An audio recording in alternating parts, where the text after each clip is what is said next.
Clearly, the gospel message is that about love. And when we think about love, we have to remember that love is a verb. It demands action. Jesus' command, love one another. Everything in creation was created out of God's love. So when you look around the community today and you see God's creation, each and every one of us created out of God's love. Now take that concept and move it out. Move it out into Phoenix, move it into Arizona, move it into the United States, move it into Europe, move it anywhere that people are gathered, where they live. They've all been created in God's love. So now we're bonded together, aren't we? There's a link. We are bonded together in God's love. Jesus simply says, love one another. In other parts of the gospel, we hear the command, love your neighbor as yourself. Well, when we hear that, we tend to pick apart how we love ourselves and who's our neighbor, and we get lost, and we get distracted from what the message is. Or we go a step further in the gospel, and it says, love your enemies. Do good to those who persecute you. Pray for them. That's a bit tougher, isn't it? Who is my enemy and why? What I'd like each of us to think about today is who needs to be gifted by our love. There's many people who could use the gifts of our love. Now, do you remember a while back there was this great fad, and fads really can take over. The unfortunate part about a fad is there's no way to measure how effective it is. Well, being one who doesn't discard things, I have with me an example of one of those fads. Anybody remember this? WWJD? What would Jesus do? And although people look at it quizzically, it's really a wonderful invitation to see what our response would be in any and all circumstances in our lives. If we begin to pray and reflect about what would Jesus do, we will be much more likely to give a better response rather than a reaction to those things that challenge us in our lives. And you heard in the first reading, we're all going to struggle. Nobody gets out of life without challenge and struggle and turmoil.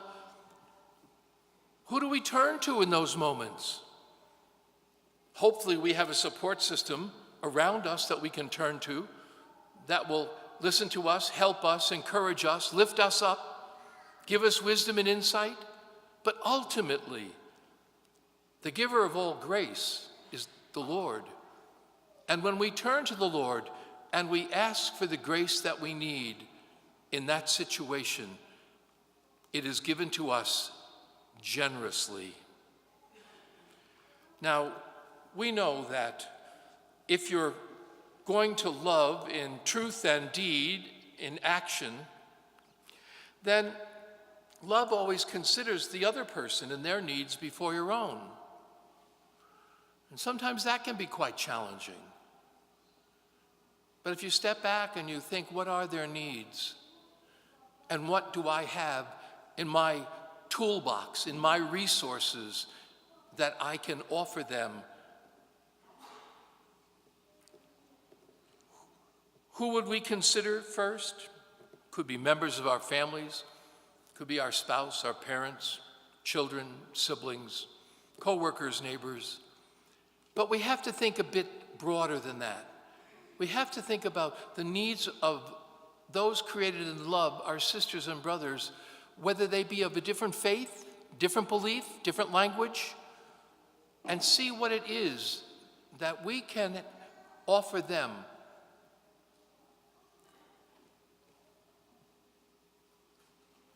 We probably have quite comfortable lives, more than people in a lot of other countries, more than people who have been driven out of their countries because of violence and are looking for a new home.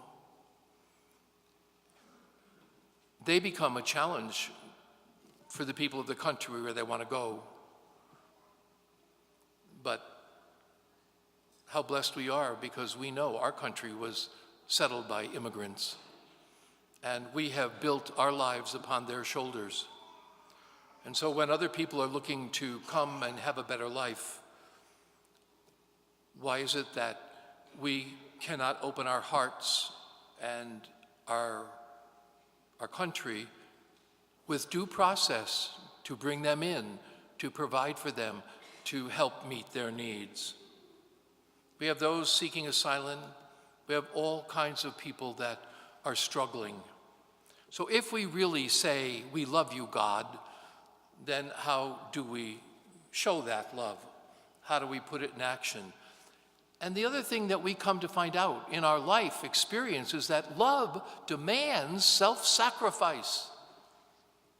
What are we willing to put aside that we feel is so important in our life, or is such a need that we could take and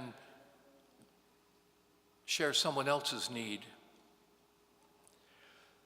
Love, it's about what Jesus tells us today when he tells his disciples, they will know you're my disciples based on your love for one another.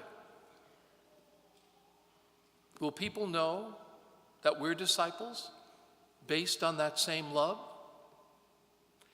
And the question that I want to leave you with today, in light of our sharing of Scripture and our celebration, is how deeply are we willing to love?